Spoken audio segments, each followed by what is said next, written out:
నమస్తే, welcome to number 1 news. నేను ఉషా.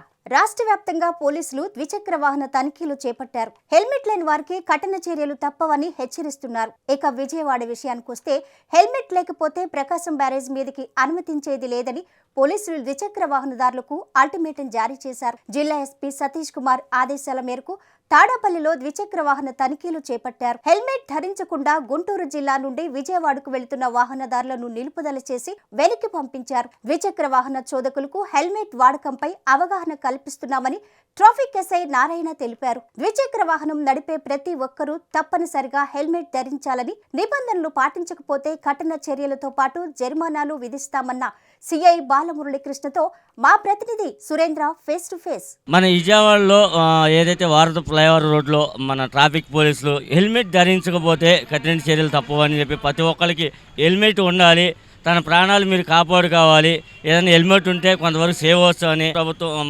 హెచ్చరిక చేసింది. ఈరోజు విజయవాడలో ట్రాఫిక్ పోలీసులు మనం చూస్తున్నాము. ప్రతి ఒక్కళ్ళు హెల్మెట్ ధరించాలి, ధరించకపోతే మీ ప్రాణాలకే ముప్పు ఉంటుంది.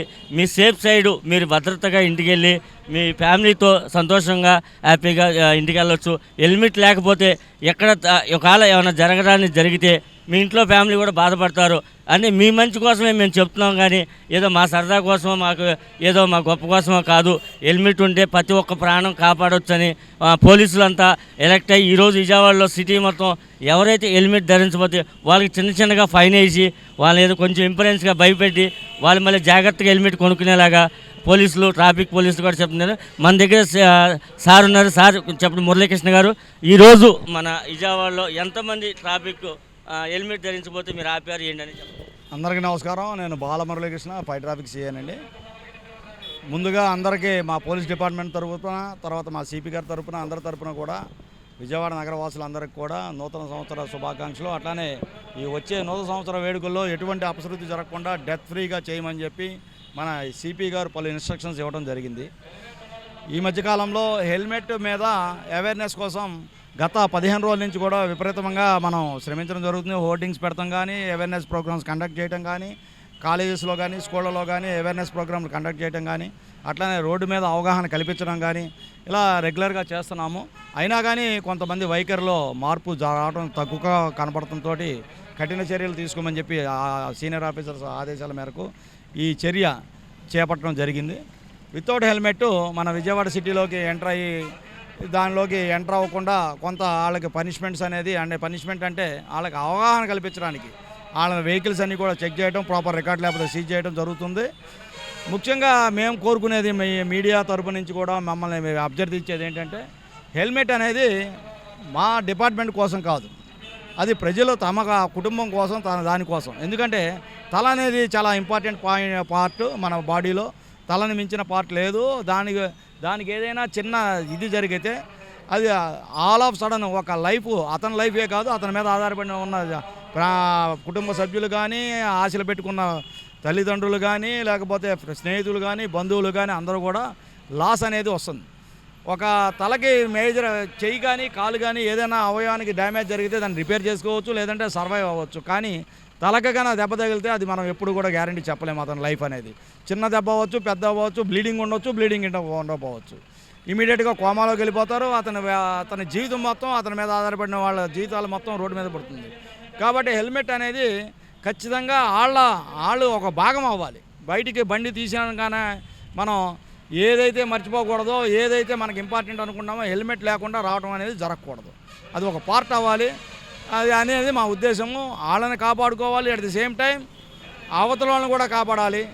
మనం ఒకళ్ళని జాగ్రత్తగా ఉంటాం కదా. మేము అందరికీ ఒక అపోహ ఏంటంటే, మన సిటీలో ఓ 30 మనం వెళ్ళేది 20 కిలోమీటర్లు 30 కిలోమీటర్ల వేగంతో వెళ్తాము, మాకు హెల్మెట్ తోటి అవసరం ఏంటి అనుకుంటారు. మనం 20 కిలోమీటర్ల వేగం వెళ్ళొచ్చు. అవతల చేసే తప్పిదం వల్ల కూడా మన లైఫ్ డేంజర్లో పడుతుంది. చాలామంది చూడండి, అక్కడ హెల్మెట్ ఉంచుకొని కూడా ఇప్పుడు పెట్టుకుంటున్నాడు పోలీస్ ఆపిన తర్వాత అక్కడ ఆ బుల్లెట్. అట్లా కొంతమందికి అది ఒక ఏదో బరువులాగా ఫీల్ అవుతున్నారు, కానీ దాన్ని ఒక బాధ్యతగా ఇది నా కుటుంబానికి ఉపయోగపడుతుందని చెప్పి మాస్టారు మీరు కూడా హెల్మెట్ పెట్టుకోవాలి. అది మీకోసం మేము చేసేది అంతా కూడా. ఓకేనండి, ఇది అందరూ కూడా గమనించారు. దీన్ని నిన్నటి నుంచి కూడా సివియర్గా సిటీ మొత్తం కూడా చేయడం జరిగింది. దీనిలో భాగంగా 100లో ఒక 70 మంది వెళ్ళే వాళ్ళలో 170 మంది అప్రిషియేషన్ చేశారు. It is a good work అన్నారు, గుడ్ ప్రోగ్రామ్ అన్నారు. అందరూ కూడా అప్రిషియేట్ చేయడం జరిగింది. మా ముఖ్య ఉద్దేశం అప్రిషియేషన్స్ కూడా కోసం కాదు. ప్రజలు మాస్టర్ అటే వెళ్ళాలి, మీరు అటే వెళ్ళాలి, బండి చెక్ చేయండి. ప్రజలందరూ కూడా దీంట్లో భాగం పంచుకోవాలి. ఇది ఒక ఉద్యమంలాగా హెల్మెట్ ధారణ అనేది ఖచ్చితంగా జరగాలి. ఫ్యాషన్ కోసం కాదు, మన లైఫ్ సేవ్ కోసం అనేది ఎవరి కాళ్ళు తెచ్చుకోవాలి. పోలీసు వారు ప్రెజర్ వల్లని కాదు, తిట్టుకోక్కర్లేదు. తిట్టుకోకపోయినా మా బాధ్యత అయితే మేము ప్రజల వాళ్ళ ప్రాణాలను రక్షించడమే మా ఇది. ఏ యాక్సిడెంట్స్ ప్రివెన్షన్ అనేది మాది. వాళ్ళ జీవితాలు రోడ్డు మీద పడకూడదు అనేది మా ఉద్దేశం. సార్ ఇప్పుడు మీరు విజయవాడలో ఈ హెల్మెట్ ధరించకపోతే కఠిన చర్యలు తీసుకుంటాం, వాళ్ళ హెల్మెట్ వల్ల ప్రాణాలు ఉంటాయి అని చెప్పి మీరు ఏదైతే హెచ్చరించారు. మిమ్మల్ని చూసి గుంటూరు జిల్లా పోలీసులు కూడా మిమ్మల్ని చూసి వాళ్ళు కూడా ట్రాఫిక్ ఆంక్షలు అది హెల్మెట్ పెట్టాలని ఈరోజు స్టార్ట్ అయినట్టు మాకు తెలిసింది సార్. అది ఏంటి సార్? ఇది చాలా పరిణామం అండి. అందరూ కూడా మా నైబరింగ్ డిస్ట్రిక్ట్స్ కానీ వాళ్ళు కానీ చాలామంది ఫోన్లు చేశారు. ఫోన్లు చేసి వాళ్ళు కూడా చాలామంది కూడా ఈ కార్యక్రమాలు చేపడుతున్నట్టుగా తెలిసింది.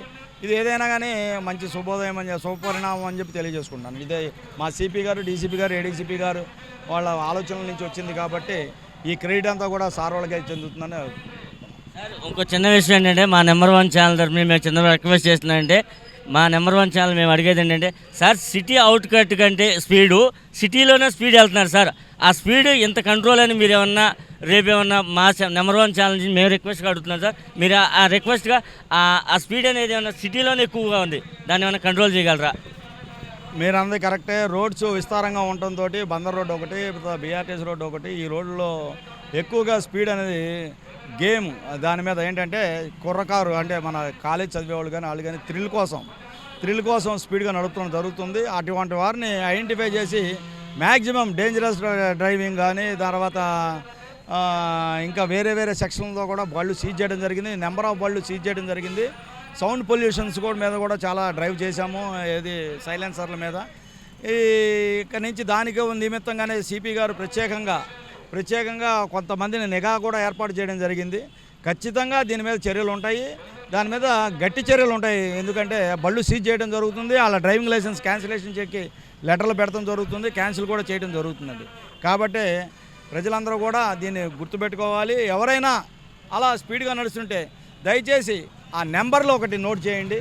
నెంబర్లు నోట్ చేసి మాకు ట్రాఫిక్ కంట్రోల్కి కానీ పోలీస్ కంట్రోల్ రూమ్కి కానీ తెలియజేస్తే ఖచ్చితంగా తర్వాత అప్పుడు మిస్ అయినా ఫర్దర్గా పిలిపించి వాళ్ళకి కౌన్సిలింగ్ చేయడం జరుగుతుందండి. ఏదైతే విజయవాడలో మీరు హెల్మెట్ ధరించి మీ ప్రాణాలు కాపాడుకోండి. మీ ఇంట్లో చాలామంది ఫ్యామిలీ మీకోసం ఎదురు చూస్తారు. హెల్మెట్ ధరించడం వల్ల ఎవరికి ఎటువంటి ఇబ్బంది లేకుండా ఉంటుంది. కాబట్టి ఏదైతే హెల్మెట్ లేకపోతే తలకి తగిలితే చాలా ప్రమాదకరం, కోమాలోకి వెళ్ళే పరిస్థితిగా అని బాలమురళీకృష్ణ గారు చెబుతుంది. కెమెరామెన్ సాయితో విజయవాడ నుంచి సురేంద్ర.